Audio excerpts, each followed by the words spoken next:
My 35 male girlfriend 21 female uncomfortable with my wife's ashes. I married my high school sweetheart when I was 25 years old. Her death occurred 5 years later as a result of a car accident.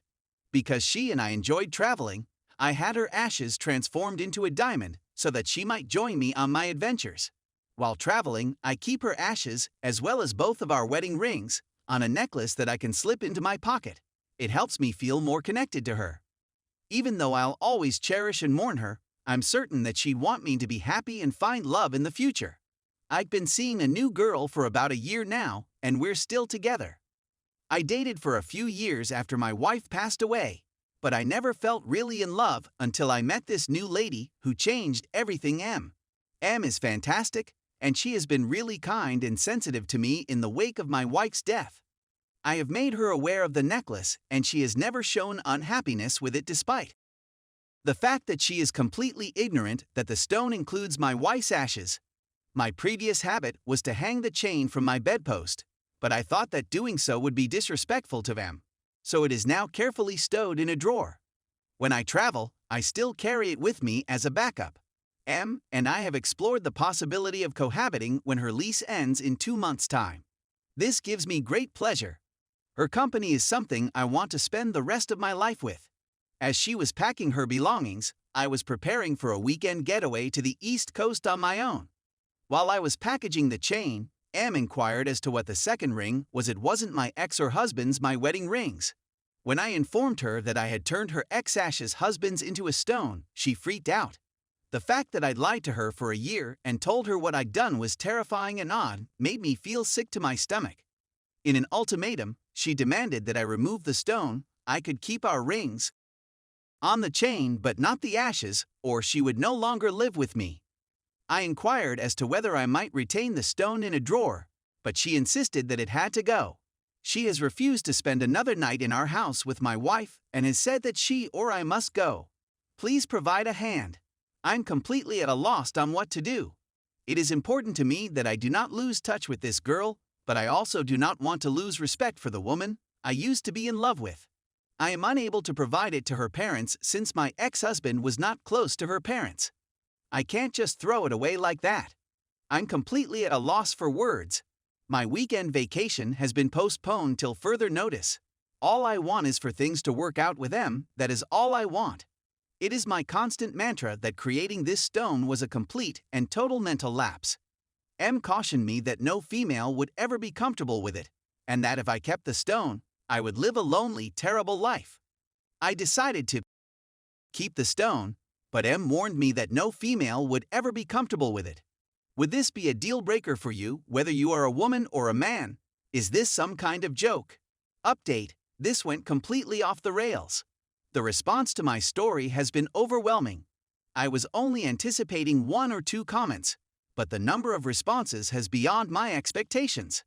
I took the time this morning to go over everyone's responses, and I'm optimistic that M will accept a safety deposit box or the option of keeping it at my mother's place of residence. It was her first experience with the death of someone she cared about, and I feel the possibility of my wife's remains being in my house was frightening to her. She'll be coming over tonight to talk about it, and I'll do my best to keep you all informed as soon as I can. Thank you very much for all of your help, and for telling me that what I did with my wife's remains wasn't that strange. I really appreciate it. Story 2. Caught cheating. Then admitted to more. So this happened a while ago, yet it still bothers and puzzles me to this day. Back in high school, I dated a girl named Jamie. I was over heels in love with this girl, but she seemed completely out of my league. She came from a family that didn't like the fact that I was black. Because I was young and foolish, I disregarded it and never allowed it upset me.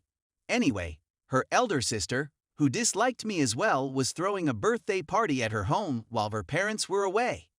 I asked Jamie if I might attend and even got some wine for the birthday girl as a token of my appreciation. Jamie informed me that her sister did not want me to go, which I reluctantly accepted and urged her to have a good time. The following day, everything is okay, and she tells me she had a good time. We go to a mutual friend's home with a pool and spend the day kissing and laughing. Everything that individuals do when they are young and in love. What Jamie didn't understand was that I had become extremely close friends with a family member of her family during the course of our relationship. Taylor is the name we'll give to this young lady. Taylor contacts me on my way home, informing me that I have to end my relationship with Jamie. When I inquire as to why, she reveals me that she had slept with a man I knew at the party. Let's name him Paul for now. A little more on Paul. He would also come to me physically weeping when he and his girlfriend were fighting or dealing with really severe issues. For example, when she infected him with an STD or when she had an abortion. I am not passing judgment, I am only reporting that he would discuss extremely important things with me. Taylor gives me Paul's phone number, and we hang up. I then dial Jamie's number while standing outside my home, my hands sweating in my chest so tense I can scarcely breathe. That is a peculiar sensation. I gently inform her that someone at the party told me she had intercourse with Paul and that I need to know whether it was real and that she has to tell me the truth. She, of course, denies it.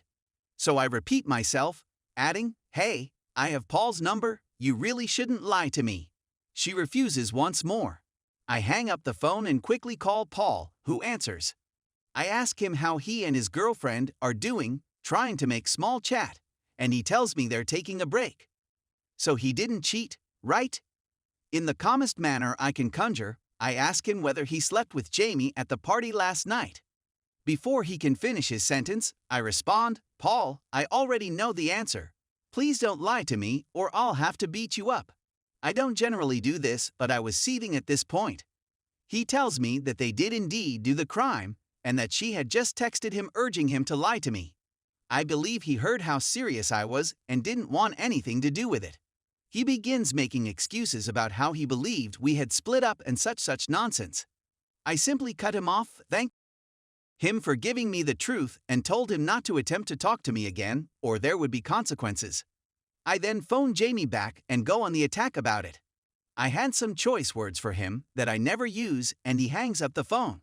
I was in tears at this time and couldn't understand why she had done this to me. The following day at school, I decide I need to speak to her in person, so after school, we're sitting in my vehicle, and I have the most stunned expression of disbelief on my face. She begins to weep, explaining that she was intoxicated and didn't intend to do anything. I foolishly return her. Things are definitely not going to work from here on out. I transformed, become a jealous person, and we fought all the time over things I used to care about. After approximately a month of practically being angry every other day, I decide to break up with her again. She's weeping uncontrollably, which makes me want to cry, but I don't. I just state that I need to know the truth about everything, and that I will not tolerate any more falsehoods. She is willing to tell me the truth. Again, I had grown envious at this point, so I began identifying the persons I suspected she had been with. She informed all of them about me. Isn't that great news? Wrong. She then goes on to tell me about 8 males she had kissed or with. 8 different guys. Hearing that turned off a light in my brain. I actually lose interest in that individual right then and there. I started the vehicle quietly, went back to my school, and instructed her to get out and never talk to me again. Even now, over 10 years later, I'm still perplexed as to why she was with me. Just go hang out with these individuals. For years following that, I ruined relationships because I couldn't trust anybody. Even while it still perplexes me, it's an afterthought.